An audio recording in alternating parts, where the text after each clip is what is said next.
Cleveland Browns taking on the Philadelphia Eagles. Coach Kevin Stefanski has come out and already said, listen, man, not going to see the starters. May not see Jacoby Brissett. May not see any of your running backs. Don't plan on seeing Myles Garrett or any of those guys. We talked about this today on the Ultimate Cleveland Sports Show.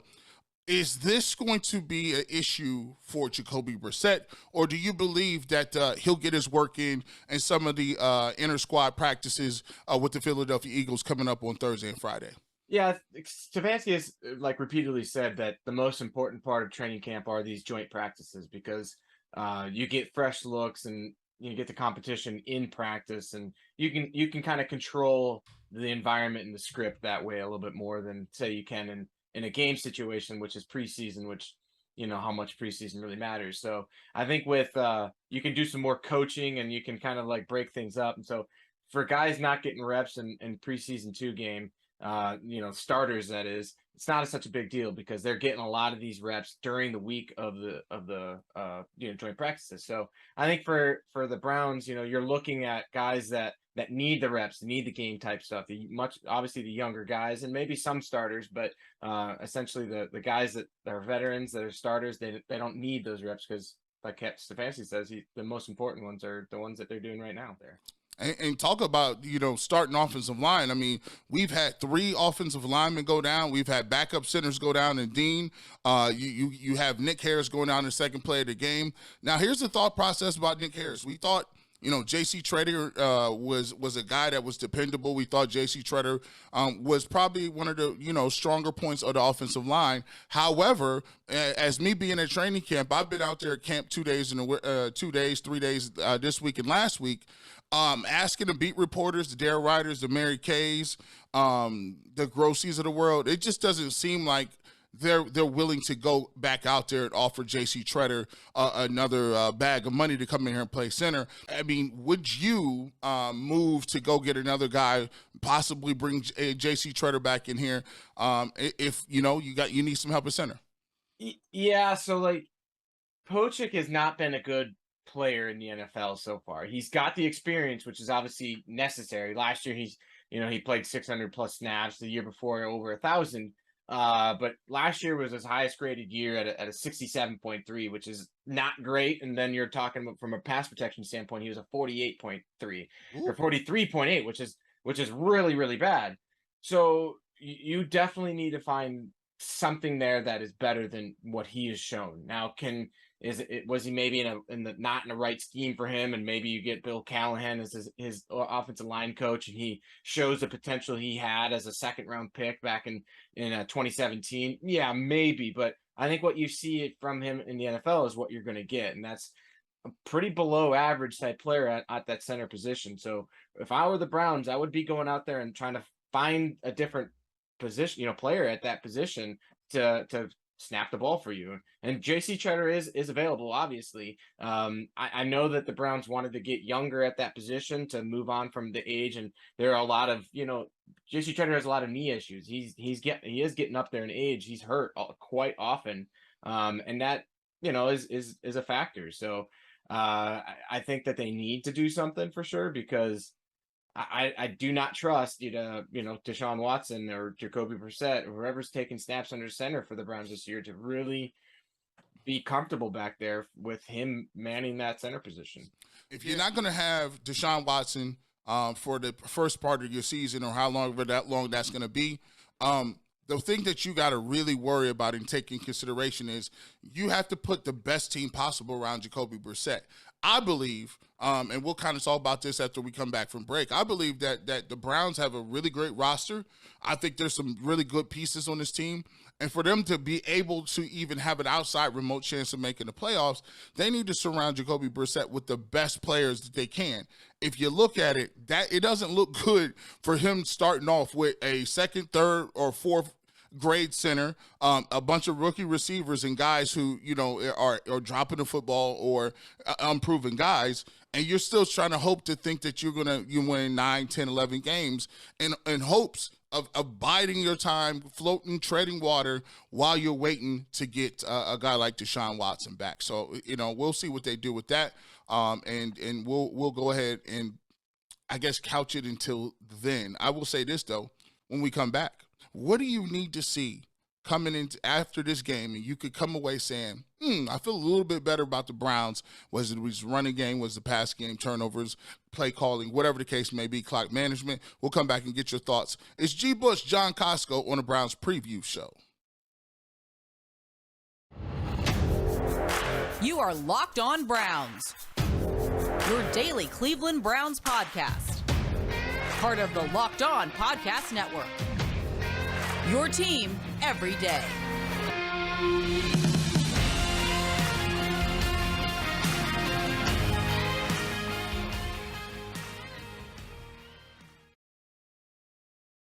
All right, welcome back to the Browns Preview Show. G. Bush, John Kosko. John, if you don't know, if they don't know where you're at, let's introduce the people to you. Where you at? Where can you find your work? Where are you at 9 times out of 10? Where can you follow you on Twitter, and what can you do?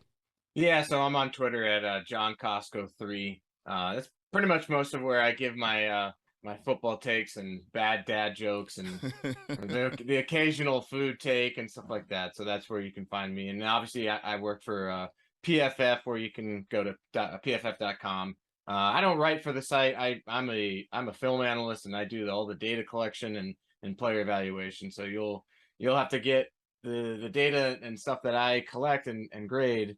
They publish it for you guys to consume. We all about the meta over here. We all about the meta. Who cares what they write? We want your numbers. We can decipher the numbers for ourselves. That's right. So let's get into that. John, we talked about a little bit, some of the things that we see, some of the main storylines, playing time, injuries and such.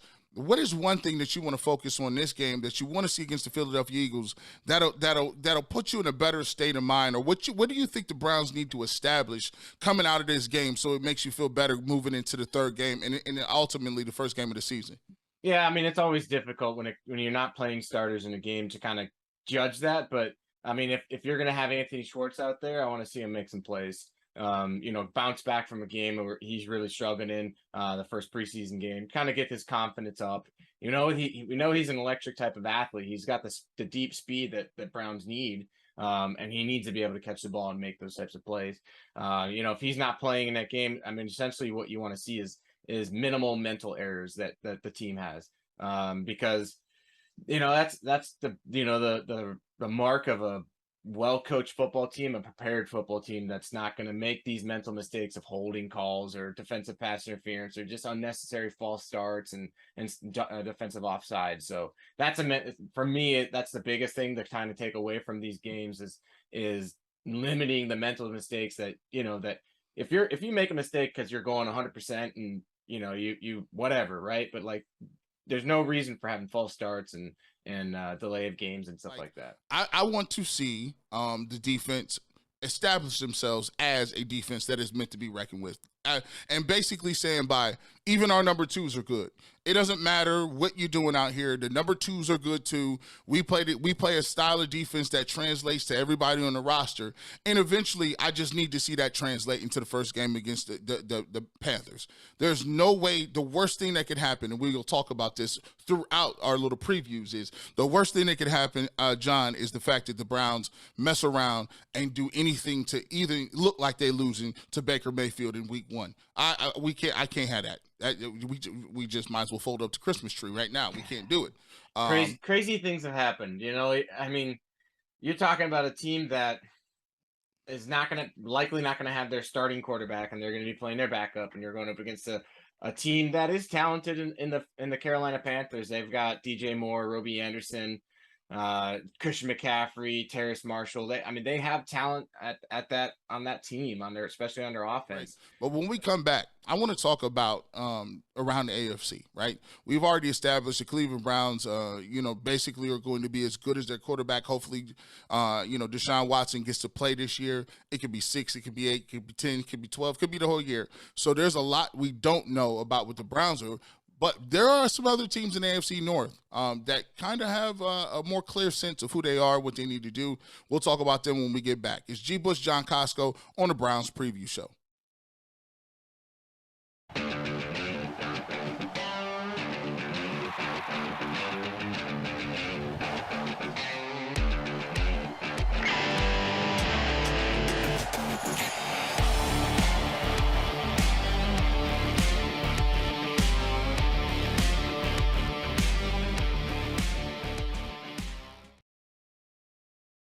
Welcome back to the Browns preview show. G. Bush in the building. Now, John, I tell you what, you've actually moved, right? Are you moved? I sure have. I'm in East Tennessee now, over by Bristol and Johnson City. I'm in a town called Elizabethton. Okay. And I'm no longer in Cincinnati area. I'm in East Tennessee. My wife's sister lives here, so she wanted to be close to family. That's what we do. Always close to family. I like it. And if you did not know, we're going to, I used to watch VH1 pop-up videos and used to pop up at the bottom of the screen, small things you didn't know. One thing that you don't know about John Kosko is he's a survivalist. John Kosko definitely has a bunker. And he definitely has booby traps. So do not be on his land. If you've seen the new Predator movie, he got all them gadgets, man. Just be rare. That's right. He ain't playing Tennessee, Smoky Mountains. Right. Well, let's talk about somebody that can't sneak up on nobody, right? You may have your camouflage on, but the Cincinnati Bengals aren't sneaking up on anybody else no more this year. After last year going to the Super Bowl, I mean, they defied a lot of different things that people think prognosticators and GMs think you got to do. 10 years ago, they would have drafted Penei Sewell or something and put him at left tackle and said, we have to keep Joe Burrow upright. We need to draft a lineman. No, they didn't. They drafted Jamar Chase, and he was pretty much the best receiver in the game. And they rode that in Joe Burrow and their receivers and Joe Mixon. And a pretty stingy defense, might I add, and a kicker that didn't miss for all of the playoffs. They rode that all the way to the Super Bowl and were close to damn near winning it. Your thoughts on the Bengals' rise, and will they take a step back? Will there be any Super Bowl hangover, so to speak, for the Cincinnati Bengals? You would think that there will be. There always is, right? But one thing that they've done this year is that they're not losing their offensive weapons, and they've added to that offensive line. They had a bottom 5 offensive line last year, and the fact that they had a bottom 5 offensive line and still had Joe Burrow was able to put up the numbers he did and obviously lead them to the Super Bowl is pretty amazing. They, obviously Jamar Chase, T. Higgins, Tyler Boyd, Joe Mixon, that's a great receiving core and running back position there, and they've just boosted that offensive line. They probably go to a top 15 offensive line, even if they're not one of the best. They're drastically better than what they were last year. They don't have just a sieve on every single position on their offensive line anymore. So for them, they can definitely get back there because they did it last year and they have the talent, and you're going to assume that Joe Burrow only gets better. He was the highest graded quarterback at PFF last year. And that, Jamar Chase, you're talking about a guy who didn't play for an entire season because he opted out for COVID stuff. And now he comes in there and lights it up after a year of not playing, and just can imagine what he can do with another year under his belt. So I think for them, they're just going to be just as dangerous, if not even more dangerous now. And they really didn't start to hit fire until that second half of the season, basically kind of after the Browns beat them at their place. That's when they kind of caught fire. And if they can jump off like where they started last year, they're going to be a problem. Yeah, I like the Bengals, like their roster. I think they've actually upgraded their roster, especially on Trey Hendrickson. And then you got Sam Hubbard wasn't bad last year. They had a pass rush, Jesse Bates. I think on paper, they're right there with a lot of teams in the AFC. And we'll talk about this. Is one thing you'll hear, boys and girls, all year is just how stacked the AFC is. Just crazy. It feels like they're kind of being left out of the conversation and forgotten as like one of the top teams in the conference. Yeah, everybody talks about the AFC West because of all the moves that they made, and obviously Kansas City Chiefs are there. Everybody's talking about Buffalo because of everything there, and then obviously everybody's talking about Cleveland because of the Deshaun Watson thing. Right? Like they're kind of flying under the radar in a sense that nobody's talking about them this year, and that they're kind of being considered maybe the 5th best team in the AFC when they just went to the Super Bowl. So, it's kind of interesting. It's one of those things. Somebody goes from worst to first every single year.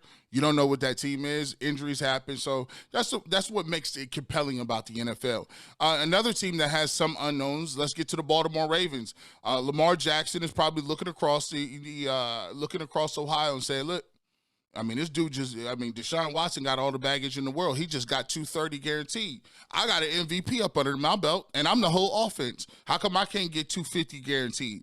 He's at an impasse. He's pretty much representing himself. He doesn't have an agent, and he's already come out and say that he's not going to negotiate during the season once the season starts. What are your thoughts on what the outlook for the Baltimore Ravens are? I mean, given the fact that they've struggled to find receivers, obviously we know what Mark Andrews is. We know what they got in the running game, and Dobbins and some of those guys coming back. But you lose Hollywood Brown. I'm kind of confused what was up with that, but that's the Ravens' problem to deal with. Your thoughts on what the upside could be for the Baltimore Ravens? Yeah, it's gonna be interesting from the wide receiver position because their highest, offensive snap count guy from last year is Rashad Bateman, who was a rookie last year, and he really didn't show much as a rookie. And then they got Devin Duvernay as well. So from a wide receiver perspective, they're not really returning much. Obviously Mark Andrews is a beast and he's one of the best tight ends in the NFL, but I think, if you wanted to make Lamar Jackson's life easier, you needed to stack that wide receiver room, and they arguably got worse there. They got some rookies in there, and but really they have issues. And so I think for them, they're gonna lean on the talents of Lamar Jackson and try to maybe replicate what he was able to do in that MVP season. But the problem with Lamar is that he's not a great passer of the ball.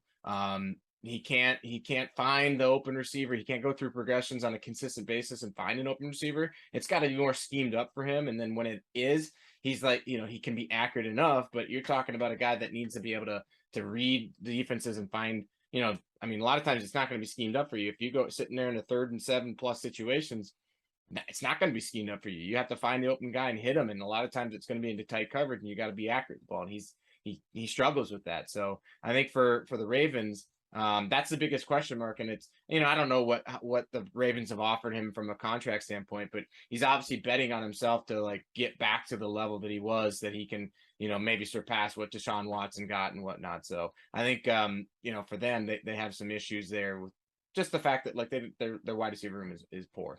And we go to our, goodness, I don't even like saying their names. We get over to Pittsburgh. And for once, y'all got to find a quarterback, right? The untimely, passing of Dwayne Haskins, and then on top of that, you got Mason Rudolph. You still have Cody Pickett. You still got you still got Mitch Trubisky. And when you look at the 3 quarterbacks they got right now, none of them really seems to be like people are jumping and head over heels about it. I know Cody Pickett had a really nice game, like a last-second drive, and he led him to a win. But I think for Pittsburgh, it all comes down to who the quarterback is. What do you have at quarterback? Can you get enough from that position? Because you do have some guys like Deontay Johnson. You do have guys like Chase Claypool. You got guys like George Pickens from Georgia, Najee Harris. You got some pieces and parts. We know what they got with T.J. Watt and Hayward in the middle. It's all about what they can get. Can Mitch Trubisky go back to his one year with the Bears when he made the Pro Bowl? What does that look like? And if not, when are they going to insert the young guy into the program? So your thoughts on the Pittsburgh Steelers outlook? Yeah, it all depends on the quarterback position. And Mitch Trubisky is not a good quarterback in the NFL. He's a below average guy. I think we've seen that throughout his time in Chicago. And if he somehow figures it out in Pittsburgh, then, great for him. But I think you're kind of waiting for the time when Kenny Pickett can be the starter there. Obviously they drafted him in the first round, so they're expecting him to be the starter at some point when you make that type of draft capital on him. So I think, from a talent perspective, Najee Harris and their wide receiver core are fantastic. They're very good. I love George Pickens and his talent and his ability. I think Claypool needs to kind of mature a bit. Defensive wise, what they got from a pass rush standpoint, and it says, matters how much can they protect their back end, because their back end is just generally not that good. So I think for them, it's all that quarterback position. And if he can, they're going to be a close to an 800 level or 500 level team. So 8-8 type, now it's, 17 games. That's what they're going to be this year. And it matters can that quarterback elevate them to get into the playoffs, or is he going to, lose them a couple games and not make it there? All right.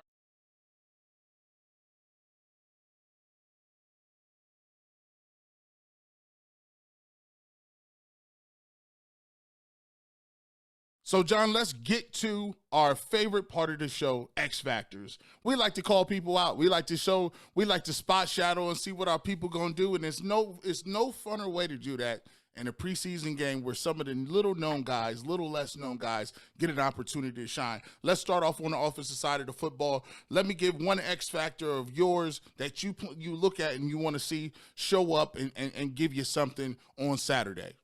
I talked about Anthony Schwartz or whatever, so he's one guy for sure. But I've already talked about him, so I got to give you another one, and I want to see what that third string quarterback position can do. So Josh Dobbs and Josh Rosen, that battle. I think there's probably not much of one there, but Josh Dobbs looked really good in his time when he played on the first preseason game, and I think we want to see him continue on that because. Who knows how important that backup position is going to be with, obviously Deshaun Watson not playing it for how many games he's going to not play. So they're going to be the backup. And is that going to be Dobbs or is it going to be Rosen? It's likely going to be Dobbs, but I want to see that guy command the huddle, command the line of scrimmage, make good decisions with the ball, and make some plays. I'm on the offensive side of the football. I'm going to go with, I don't know if he's going to play. But I'm not even gonna go him. I was gonna say David Bell. I'm not gonna go David Bell. He might not even get no minutes. They might not even put him out there. I am going to say this. I need to see something from Mr. Schwartz. I need to see it. If they hit you on a slant, you got to catch the slant. If you're doing a scramble route, you got to catch the ball. Like, you are a guy that the Browns are looking forward to getting out there on the field and stretching the field. So I'm anxious to see whether you have, if it's done but 2 or 3 passes, if they 5 yards, 4 yards, or 35 yards, whatever the case may be, I want to see Anthony Schwartz catch the ball with his hands, tuck it away, get upfield, get what he can, get back to the huddle. Start to develop some of that confidence because I think sometimes he's in his head a lot.